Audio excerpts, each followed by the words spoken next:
Voilà, c'est la deuxième partie, donc la chronique 16 de Maintenant ou jamais. Je continue les réponses aux questions qui ont été posées sur le forum d'ici et maintenant. Comment les États reprendraient-ils le pouvoir sur le peuple? Bon, c'est pas un problème de pouvoir, c'est un problème de remettre en place l'administration, l'organisation générale. Les gens, d'une manière générale, ne seront seront heureux d'être comment dire, d'être soutenu par l'État. S'il y a l'État, hein, je dis bien, si c'est pas l'État, ça va être un autre problème. Si on se retrouve dans un système féodal dont les seigneurs sont les multinationales ou les banques, là je pense qu'on va être dans un autre problème. Si c'est les États, je pense que les gens seront très contents. Il y aura une forme d'organisation avec l'armée, la police, etc., qui seront les premiers à avoir droit à ce qui est nécessaire pour survivre. Donc, je pense qu'au bout de quelques semaines, les choses se remettraient en place. Et donc,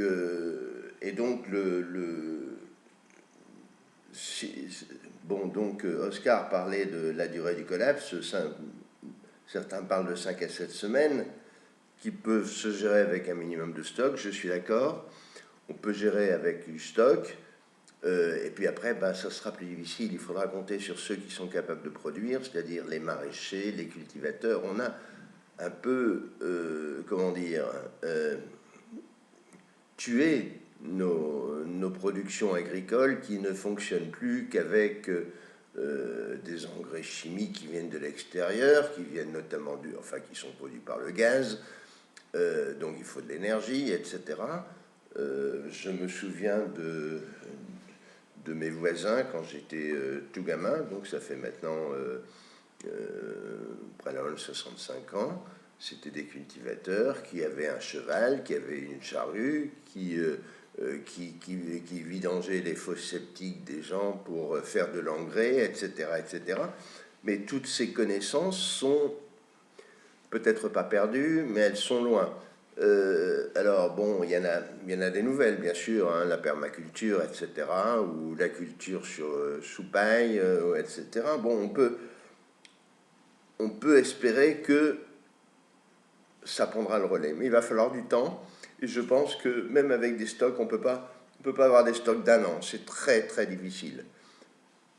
Des stocks de quelques semaines, c'est possible. Donc il va y avoir certainement un peu de temps difficile. Alors la quatrième question que me posait Oscar, c'était partir à l'étranger au début du collapse, c'est une bonne idée.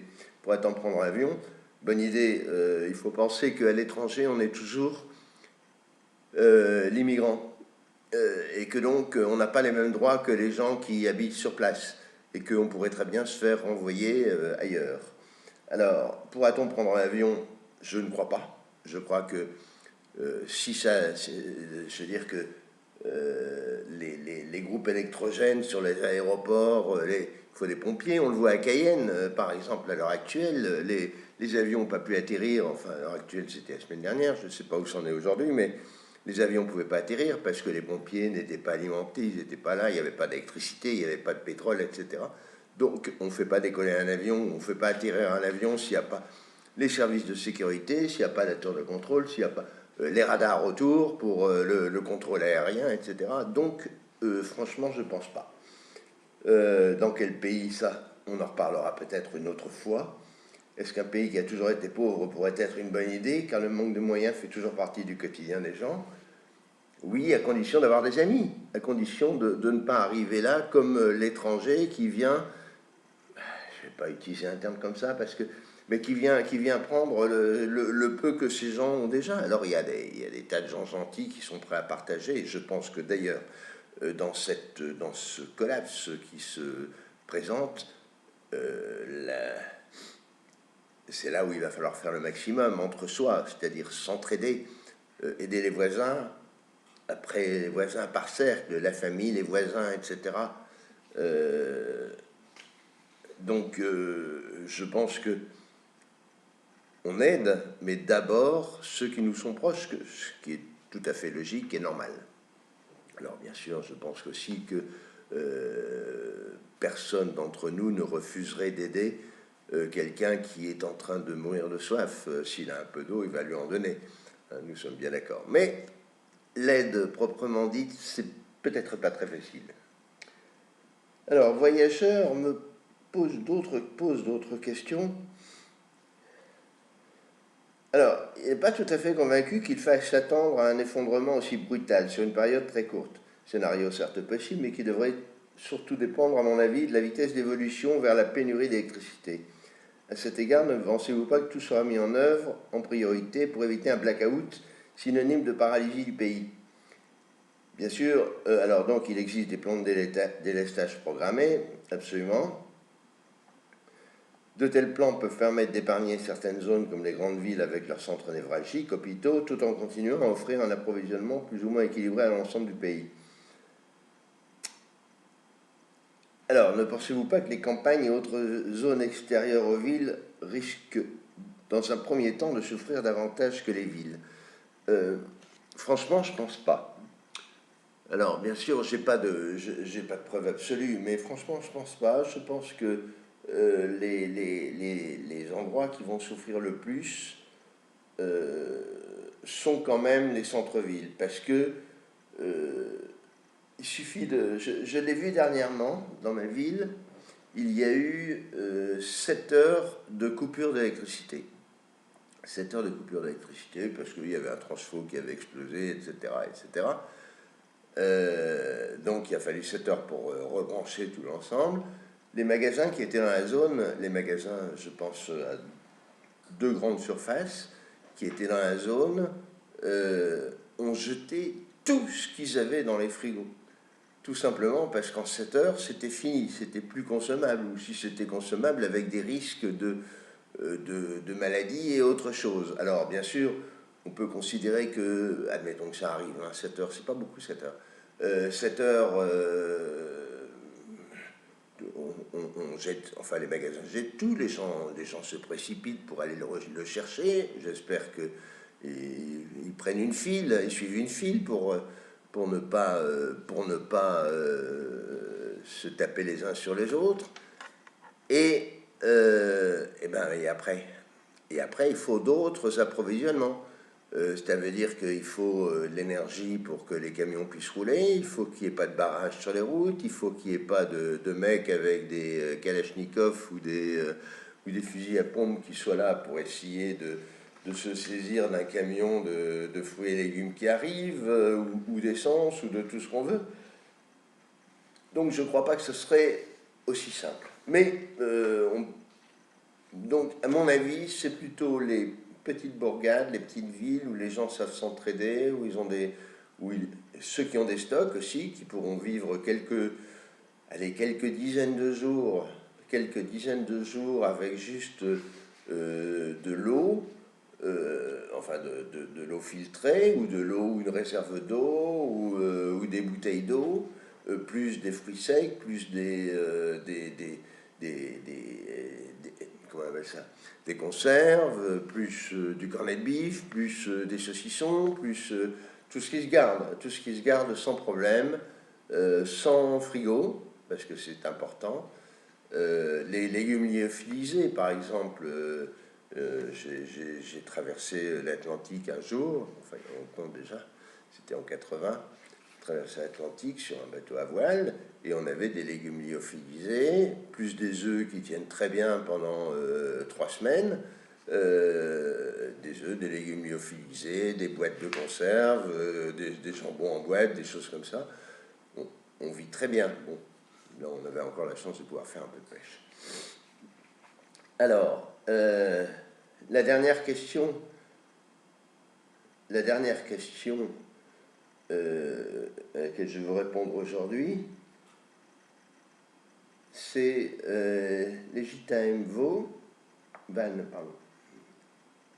Ou Légitime Van. Bon, ça fait rien. Question me turlupine, à savoir que vous dites qu'il faut avoir de la monnaie fiduciaire pour traverser au mieux le collapse. Or, il y a un projet qui consiste en la suppression de l'argent liquide, me semble-t-il. Oui. En fait, je veux dire que le grand espoir de toutes les banques, c'est de supprimer l'argent liquide parce que c'est la seule monnaie qu'ils ne peuvent pas produire. Donc, ils sont obligés d'acheter en banque centrale. Alors, pour l'instant, ça leur coûte pas cher. Mais il y a des périodes où ça coûte beaucoup plus cher. C'est la banque centrale seule qui peut produire la monnaie fiduciaire, c'est-à-dire la monnaie de banque centrale, et les banques créent de la monnaie de crédit.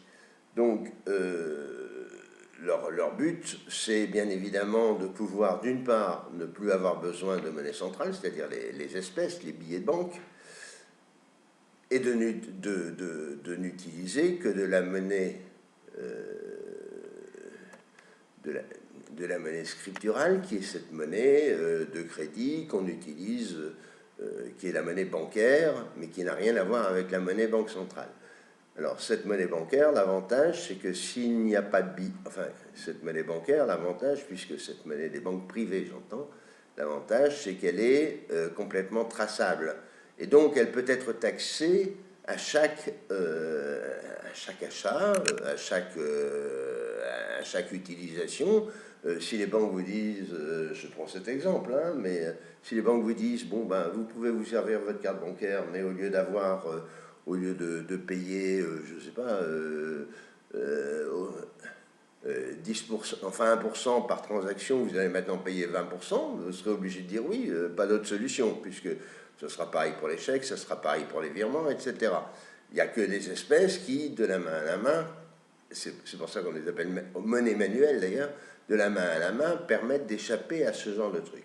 Alors, moi je pense que au moins pendant un certain temps, jusqu'à ce que les gens puissent retourner, etc., jusqu'à ce que le système bancaire, si c'est l'État qui reprend le pouvoir, jusqu'à ce que le système bancaire se remette en place, ou un système bancaire d'État, et non pas un système bancaire complètement privé. Mon espoir, c'est d'arriver à un moment à la monnaie pleine, même dans cette situation de collapse, une monnaie pleine, c'est-à-dire une monnaie qui n'est émise que par l'État, qui est garantie que par l'État.